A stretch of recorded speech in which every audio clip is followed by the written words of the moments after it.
So you are the most hard get interview in the whole convergence. So just you're Not because I'm important, but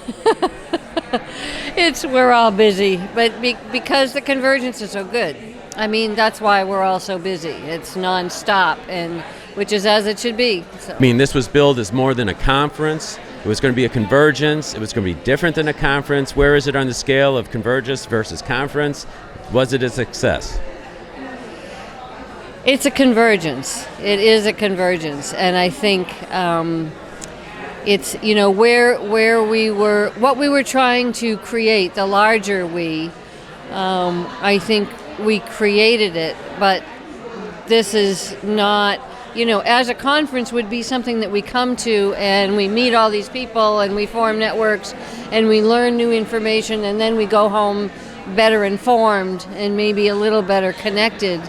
But the conference is over. That's one of the differences between a conference and a convergence. So, I don't want to say the work is starting, because the work started 2 years ago with the planning of this and figuring out how to create an infrastructure that is unlike what we've done before, because all of that is important, but we're not where we need to get to. And we may never, get to this one place, which is where we need to get to, but we have to keep heading there, and we have to keep heading there in a more,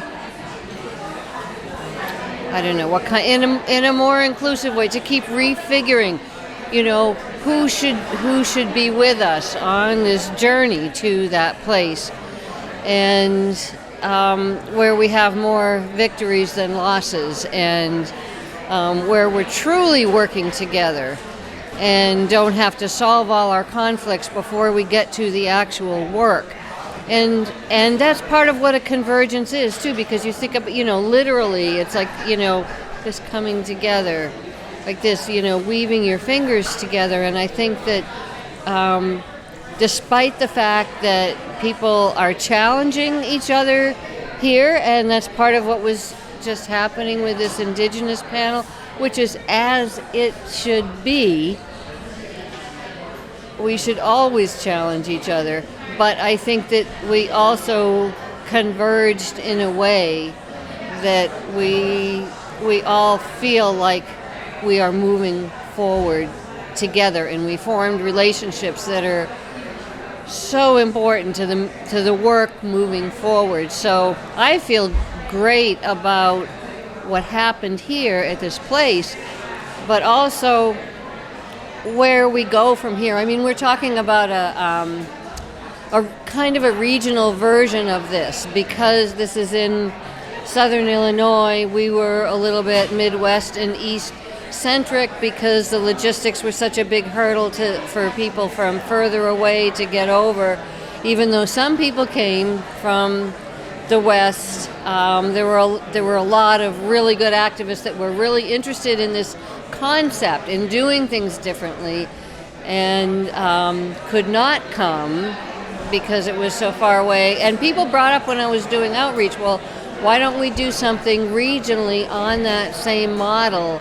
And I think that's part of how we carry on the work that we were doing here. So we are going to do that. It came up in a couple of the discussion groups yesterday, the strategic action sessions, and so it's this idea that is being duplicated in people's minds, and because it's coming from several places, including from people who were not able to come, that will happen.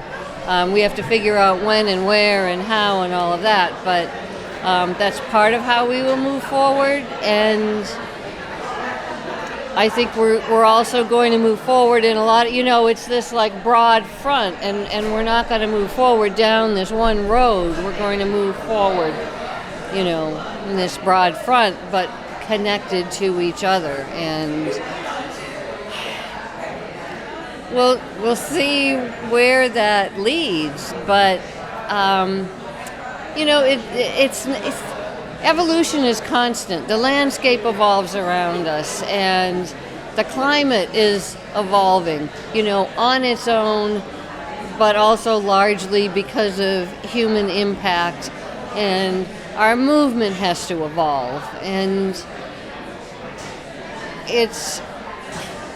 people do, get stuck in their tactics and strategies, and sometimes, part of how we break out of that is people challenging each other. So You have been involved with Earth First for quite a while. I mean, you were kind of one of the original members. Is that accurate? I was involved in the early days, so yes, it was very small then. It was the early 80s, and I wasn't one of the founders, although people call me a founder because we need more women founders, but in the very early days when we were figuring out who we were going to be. It was sort of the first contemporary or modern environmental direct action. Is that a correct interpretation, or what's your take on that? It was the first environmental organization to use direct action, kind of out in the field, as it were, in campaigns that were based on preservation of land, preservation of habitat of other species. The anti-nuclear movement had used civil disobedience, but in many ways it is an environmental movement, but it was considered another movement other than the environmental movement that included the Environmental Defense Fund and Sierra Club and the rest of the grassroots environmental groups. But to the point when Earth First was founded, direct action had not been a tactic in the toolbox.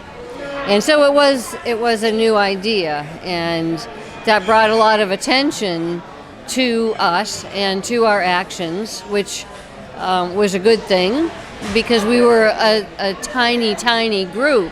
So if we were going to get the issues that we were talking about and getting arrested for out there, then we needed to have some kind of hook that was going to bring the spotlight on us, and part of that hook was the novelty of people in cowboy hats and hippies coming together and hiking all night through a wilderness area and standing in a road in front of a bulldozer and being hauled off to jail. And it's a good story.